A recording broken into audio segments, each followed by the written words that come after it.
নিম্নচাপের জের। জলের তলায় কয়েক হাজার বিঘা চাষের জমি, ভাষাপুল।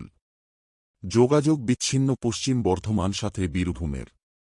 চরম দুর্ভোগ। দুর্গাপুর।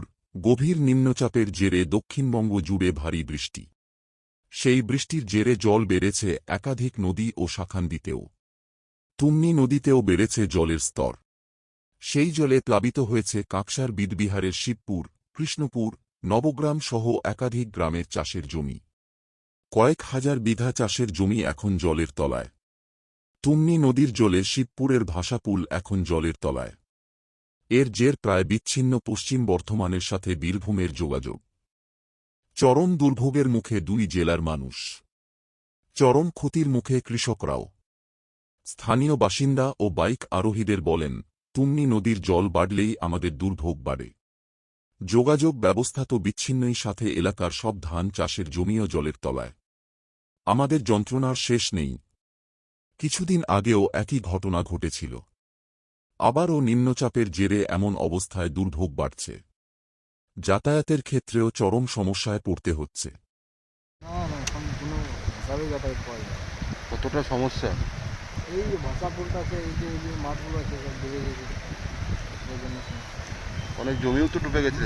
ধান জমি যেগুলো সব চাষ করে সেসব জমি অনেক ডুবে গেছে। তাও কত বিঘা হবে মোটামুটি? মোটামুটি 200 বিঘা। চরম ধানের ক্ষতি। অনেক ধানের ক্ষতি হয়েছে, পুরোটাই ক্ষতি শেষ হয়ে গেছে ধানগুলো, চাষিদের কিছু পাইবে না। আপনার নাম? আমার নাম শেখ হাসিনা। যাবেন কি করে? ওটাই চিন্তা করছি, যাবো কি করে। এখন যাবো তো আমরা ঘুম। কি হয়েছে এখন এখানে?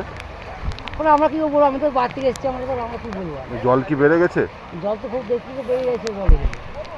কতটা সমস্যা? আমাদের সমস্যা বলতে আমার ভালোই সমস্যা আমাদের এখানে। এই ব্রিজের কাজ এখন শেষ হয়নি? না, ব্রিজের কাজ শেষ হয়নি। তাহলে এখন ঘুরে যেতে হবে আবার?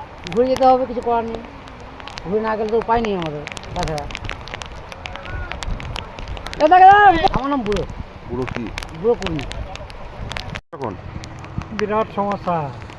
এই তো সমস্ত ধান জমি সব পোতা হয়েছিল বিলে, এই ধারেতে এই অবস্থা।